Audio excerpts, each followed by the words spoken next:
So after you have practiced with those condensed and line angles, let's move on to resonance. So as was mentioned in Wednesday's lecture, Lewis structures are really just one way of depicting the bonding. And so all of these other condensed and line angles are still just structures, and they're just a model for depicting bonding. But it's definitely possible sometimes that some compound structures are not adequately represented by a single Lewis structure. Sorry, that was my dog shaking. By a single Lewis structure, or line angle, or any of those structures. Whereas resonance structures then refer to two or more structures that differ only in the placement of electrons. So we alluded to this also in Wednesday's lecture when we were talking about how charge is delocalized. And that's exactly what it says here. In resonance structures, the electron distribution is delocalized or spread out over different atoms. And the true molecule is actually a hybrid of different structures. So let's take a classic example. Let's take nitro methane. All right, so nitromethane looks like this. Here is one possible Lewis structure that you could have drawn for nitromethane. Okay, and if you remember from our patterns that we saw on Wednesday, right, oxygen with 3 lone pairs and a single bond has a minus charge, whereas nitrogen with 4 bonds has a plus charge. Okay, so here's one way to draw the nitromethane. But a quite obvious other way we could draw this is where instead of this oxygen having a double bond, why doesn't this oxygen have the double bond, right? And sure, we can definitely draw that. That is another resonance structure, right? All we are doing is changing where the electrons are going in the molecule. Okay, so whereas here, this oxygen had 3 lone pairs, now this oxygen has 3 lone pairs. Okay, and so these are 2 different structures. Let me make that clear. It's not like this structure just flipped. Okay, when we redraw it, that's what it is, but it's not just the same structure, and you know, it's really just kind of turned upside down or something like that. This really is 2 different structures, and we can know that because if we think about the hybrid, okay, we would say we depict that the electrons are actually being shared over all 3 of those atoms. Okay, not just like one oxygen and then the molecule's just like turning upside down or something like that. Okay, so we know this because they have done spectroscopy and figured out that all of the NO bond lengths are equal.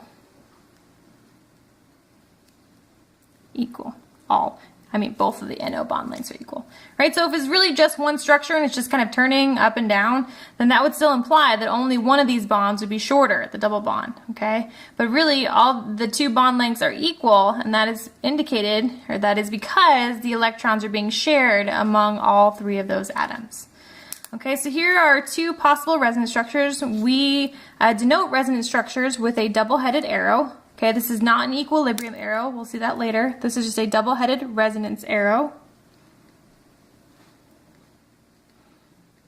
Okay, and we also denote resonance structures with brackets. Okay, whatever's inside the bracket is a pair or a set of resonance structures. Okay, so we use brackets. Okay, and really, there's the hybrid. All right, awesome. So our resonance structures are here, but they are missing something, and that is arrows for the movement of electrons. And you guys haven't done this before, so I'm going to take my time with this. A big thing you need to remember is to draw arrows for the movement of electrons between structures. So how we got from one structure to the other. We're going to show how the electrons move from this structure to get to the other structure. Okay, this will help you determine whether or not your resonance structure is realistic, because some of you guys just go crazy and you're like, why can't there be a double bond over here? Why not? All that kind of stuff. Okay, so if we draw arrows for the movement of electrons, sorry, my dog is now scratching herself. Okay, looks like she's done. All right, drawing where electrons go is really integral to organic chemistry. We are going to be doing this all the time, so you definitely need to practice. That's just the highlight of this handout. It is to practice, practice, practice. So look, these quick rules, and then we'll draw it for nitromethane. Always begin your arrow at a pair of electrons, always at electrons, because again, we were talking about where electrons go. So there's a lone pair of electrons, or a bond has electrons, but we're never going to start our arrows at plus charges, because again, we're starting at electrons. And arrows can only go between two atoms. So let's think about this. The difference between these two structures are like that this oxygen, which has 3 lone pairs, now this oxygen up here has 3 lone pairs. So essentially what's happened is that one of these lone pairs has kind of gone up to the other oxygen. But the thing is, we can't just hop from atom to atom. You have to go through the atom framework, okay? Electrons can't just jump through space. Sorry again. Electrons can't just jump through space. So we can only draw arrows between two atoms, and we must use the atom framework. Go through atom framework. Okay, so then if we can only go between two atoms and we can't jump, first off we have to look for a set of electrons. Again, I told you it was one of these lone pairs kind of ends up there. So my arrow is going to start with one of these lone pairs. And we can only go between two atoms. So really the only logical place is for us to give them to the nitrogen. Okay? By drawing this arrow, I am saying that this lone pair, instead of being resting on the oxygen, it is becoming a bond, because now it's going to be shared between the nitrogen and the oxygen. Okay? That is exactly what this arrow is showing. That instead of resting on the oxygen, it's going to rest in between the nitrogen and oxygen. It's going to be shared. Okay? So if I gave these 2 electrons to the nitrogen, as I just said, that would give this electron, though, 10 electrons. Right? If I just gave him 2, he already has 8. If I gave him 2 more, he would have 10 electrons. We can't have that. So instead what happens is that the nitrogen then loses 2 electrons to the oxygen. Okay? And that's where the electrons ended up anyway. That's where we wanted them to go. So this is how it works, okay? We go through the atom framework and they end up at the top oxygen. Okay, again, notice how our arrow starts at a lone pair. It can only go between 2 atoms, so we go to the nitrogen. The nitrogen then, if it accepted those 2, it would have more than 8 electrons. We can't, so it has to get rid of 2. So this double bond, then 2 of these electrons from the double bond end up on the top oxygen. Alright, so we definitely need to practice this. A really good example for the movement of electrons between resonance structures is to use the malonate ion. And yes, I am already going to start with our line angle. So please quickly get used to it as quickly as you can. So let's say we have this structure. Okay, and I am going to draw a few resonance structures, so I'm going to start with my open bracket. Okay, so always begin at a pair of electrons. Whenever I see a minus charge, I feel like that's telling me start here. It's screaming start here because it's kind of got excess electrons because it's a minus charge. Okay, so we're going to start a pair of electrons, and arrows can only be between 2 atoms. Okay, so really the only thing that makes sense is for us to push these atoms down to the carbon, kind of give them to the carbon. Okay, so let's say that's all we did. That arrow right there is depicting this structure. You've now made a double bond between the oxygen and the carbon. I forgot my lone pairs over here. Okay, but what's wrong with this structure? This doesn't work because this guy now has 5 bonds. 5 bonds to carbon. Holy crap, no. 10 electrons, 5 bonds to C. And really, no. Okay? So what we have to do is we have to keep moving these electrons, just like we did with the nitrogen up above. Keep moving electrons.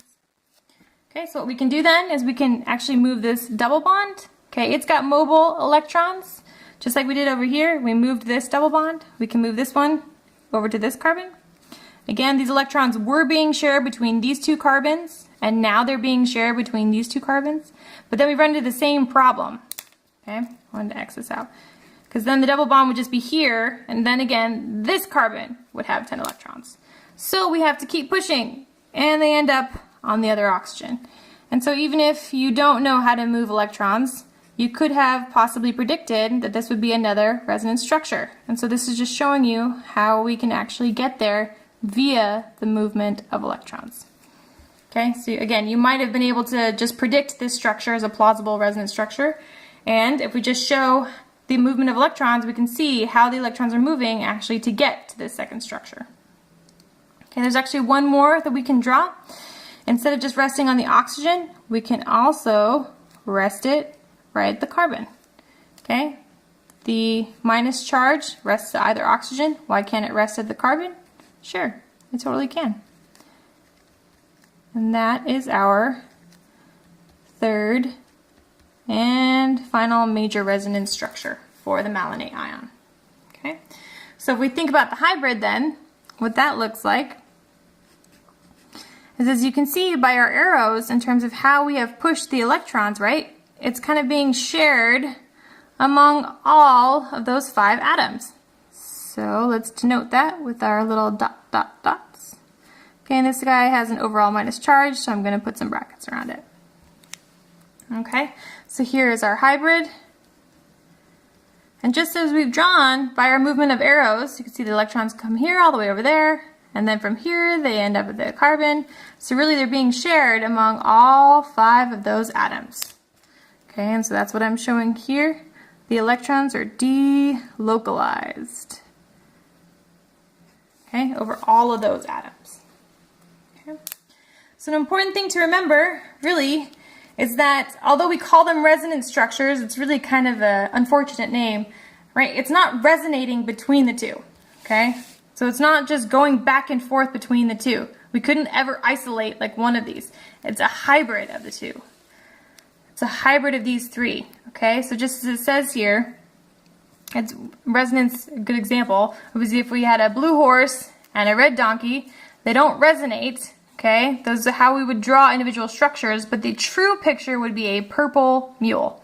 And so that's when a horse and a donkey, when they mate, they make a mule. And so this is the true picture, okay?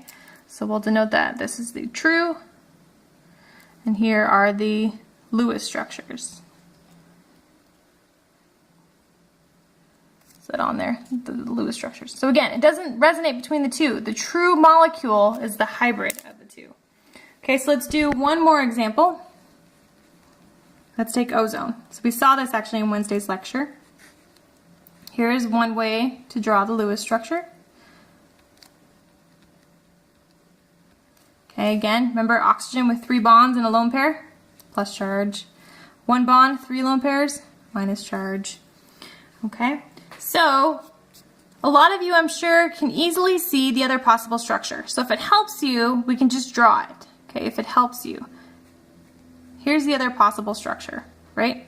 Again, I'm pretty sure you guys can all figure that out. That the double bond is over here, why can't it end up over here? And that's true. Why can't it? It does.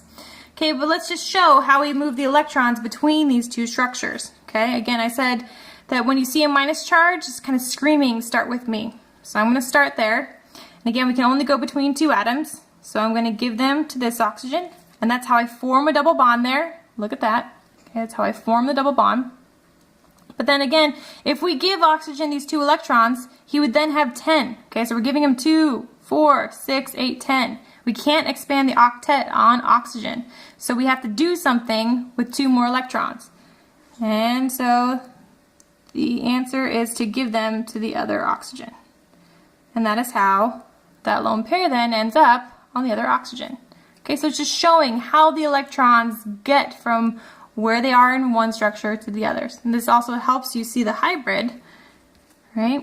Because in the hybrid, wherever your arrows have gone is where the electrons are being shared. Dot, dot, dot, dot, dot, dot, dot. Okay?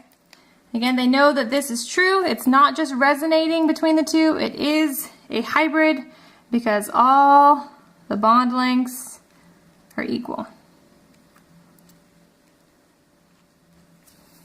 Okay, so it's not like for a period of time this bond's shorter and then this bond's longer. No, all the bond lengths are equal because again, it's not resonating between the 2. It is a hybrid of both. Okay, so while the actual depiction of the molecule is the hybrid of the different resonance structures, it's the hybrid, not all resonance structures are created equal. Okay, so it's not like though that the molecules spend more time in one over the other. It's just that the actual true picture of the molecule, the true depiction, just has more character from the more stable Lewis structure. So, for instance, it says that there more stable resonance forms are closer representations of the real molecule. So it says here the mule may be a bit more indigo with more horse-like qualities. So if we go back to our example from before, our analogy, right? So let's say maybe the horse is a bit more stable of a resonance structure, of a Lewis structure, than the donkey. Then perhaps our true picture will be a bit more indigo. It'll have a bit more blue with more horse-like qualities. Okay, so again, it's not like it's spending more time as a horse. It just, the actual depiction, the actual molecule has a few more, it just is a bit more character from the stable structure, the more stable structure. So what makes the resonance structures more stable? Well, which ones contribute the most? And the answer are in these qualifiers and in this order. Okay, so number 1, the structure that satisfies the octet rule for all the elements contributes most, followed by the one with the smallest separation of oppositely charged atoms, and then last, the negative charge resides in the most electronegative atoms. So the most stable resonance structure, again, the hybrid will have more of its character based on the most stable resonance structure. So let's take this example. I'm going to have multiple structures here.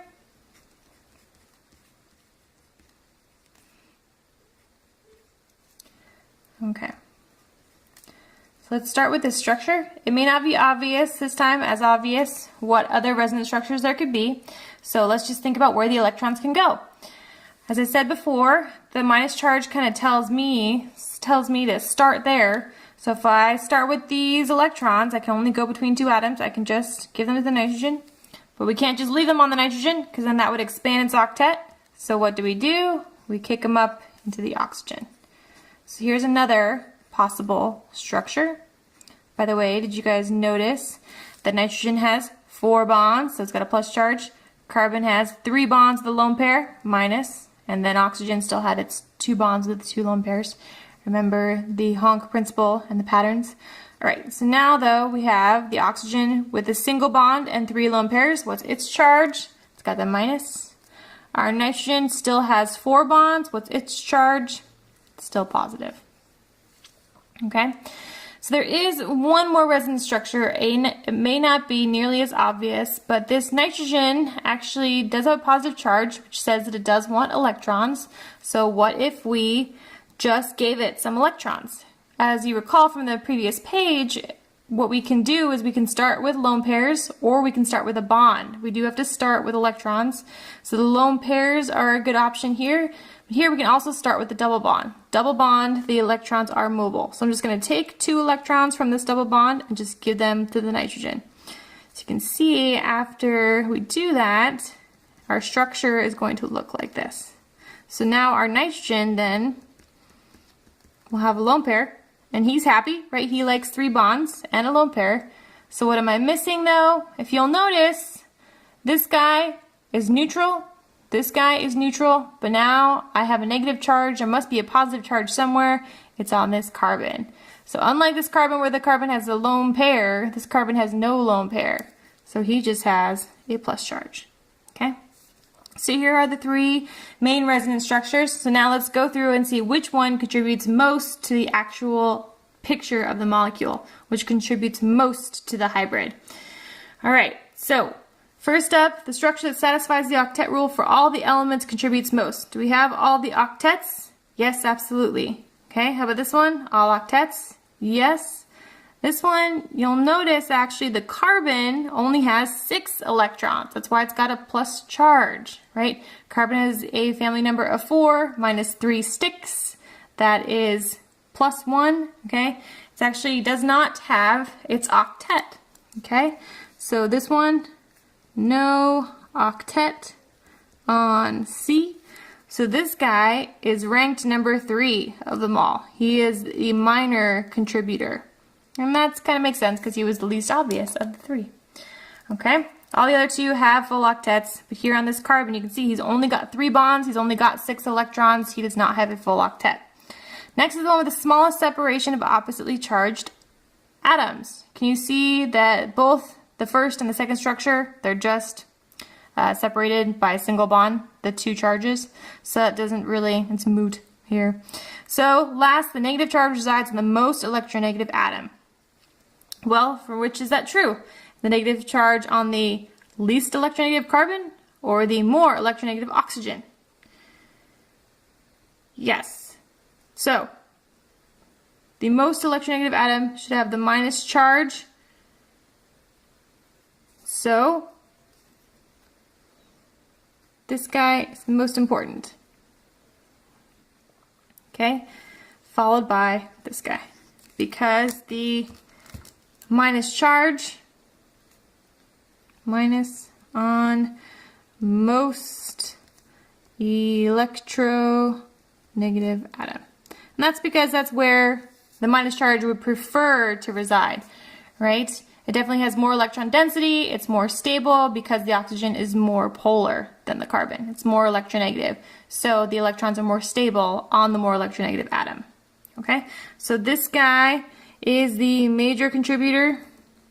This guy's kind of the middle, and here's the minor contributor. I can label him in black if we want to make it official. All right, I think that's all we have time for today. We will pick up from here on Monday.